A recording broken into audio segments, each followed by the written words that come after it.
How many friends have you made today? Chapter 15, Part 4. Anon walks into his home. I'm back.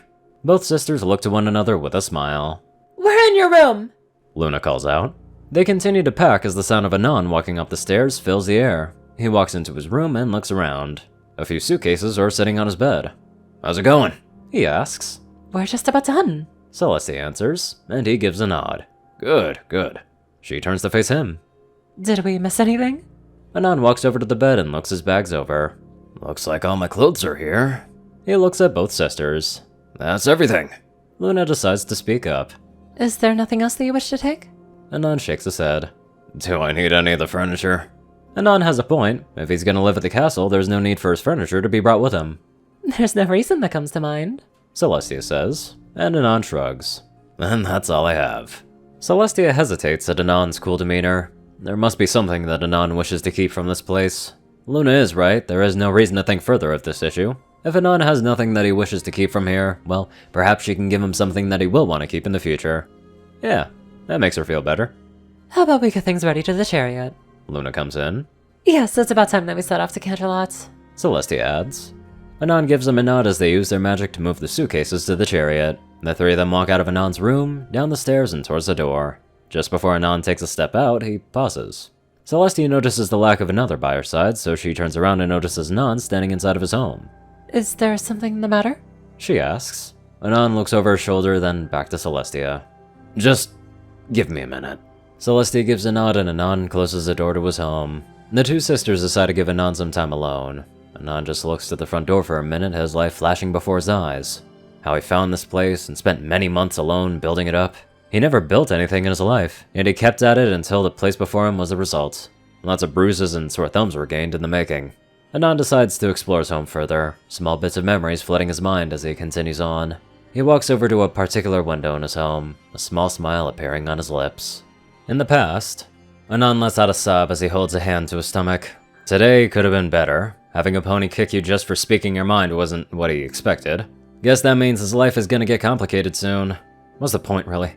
These ponies don't want him here, so why does he stay? Anon suddenly feels his thoughts stop as one of his windows explodes into a bunch of shards of glass. He covers his face as the sound of something heavy can be heard landing on the floor of his living room. He removes his hands from his face and looks at whatever the hell caused this mess. Laying on the floor is a pony, but not just any pony, but the princess of this hellhole. Anon can only watch in shock as the princess rises from the ground, shakes her body to dislodge the bits of glass in her fur and mane, then looks at him with that motherly smile of hers. Hello, human. How many friends have you made today? She asks, with that smile never wavering. Anon feels his eye twitch some. This pony dares to come crashing into his home and then asks him a question? I don't care if you're the princess. This is my castle and that makes me king. He speaks in a neutral tone. Get out. Back in the present, Anon chuckles some at that memory. He literally had to push the princess to get out of his home. Back then, he thought that she would have learned her lesson and left him alone. Boy, he was wrong about that. She just kept coming each and every day to ask him that same question over and over.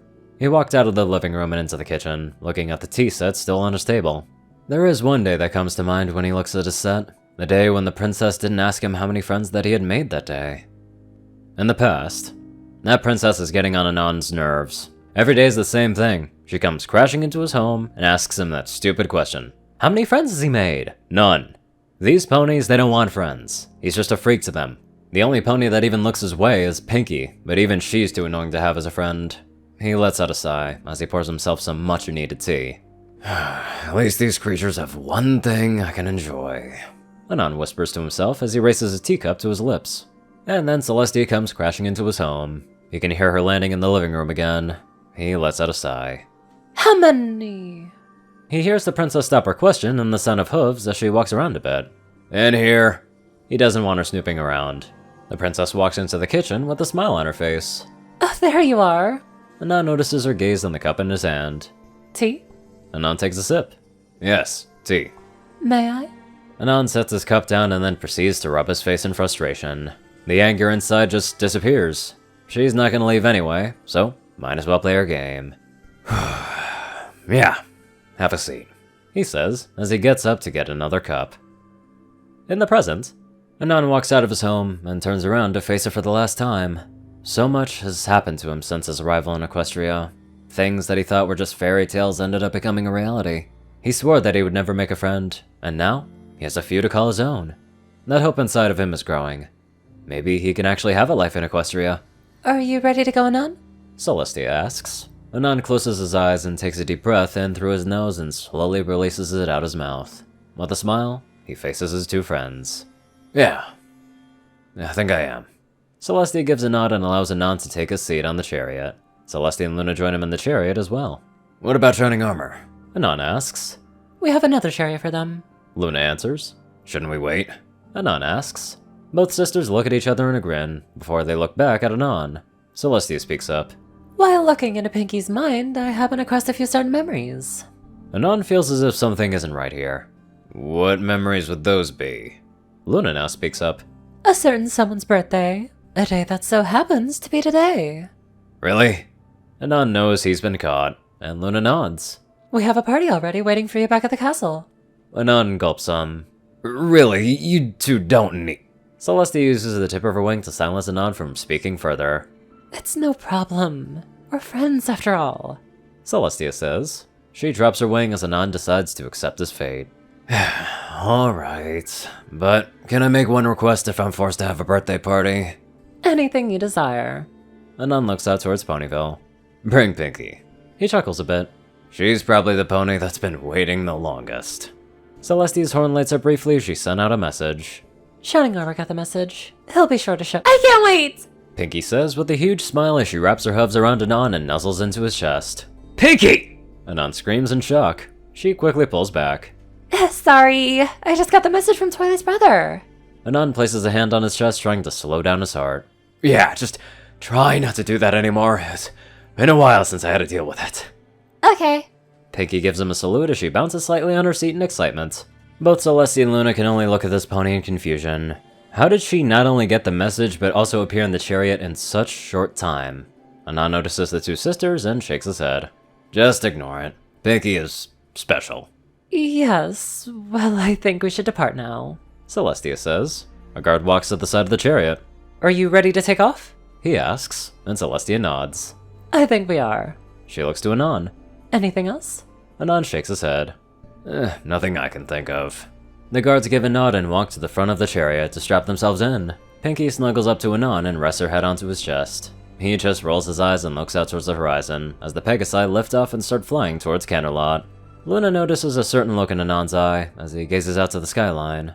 What are you thinking of? Luna asks. About my time here. In Equestria. He admits.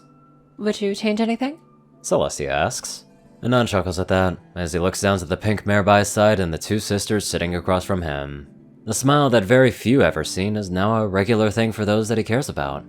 Would he actually change anything? The answer is obvious. No. No, I wouldn't, he says, just before he looks over the horizon again. I wouldn't change a single thing. It's nice to see that Anon changed so much, growing stronger each and every single day, no matter how hard it may have been.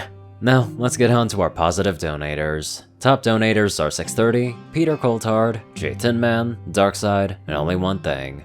Rayden, Narwhals, Blackmoonheart, Pastel Skies, Austin Roland, CrazyColor557, Stu Hex, Will, Omicron Lyre, Cris, Michael Taylor Moore, Twinkie, Dospo, Delta Omega, Jack Hadge, RunesLife9852, Madman Stan, Lizzie Perkett, Drake Lovedragon, Hunter Norman, Stephen Bingham, Lanka12, Sosor Constantine, Hudzaza, Conver, and many more strong people. Thank you all so much for watching this video and live life to the fullest.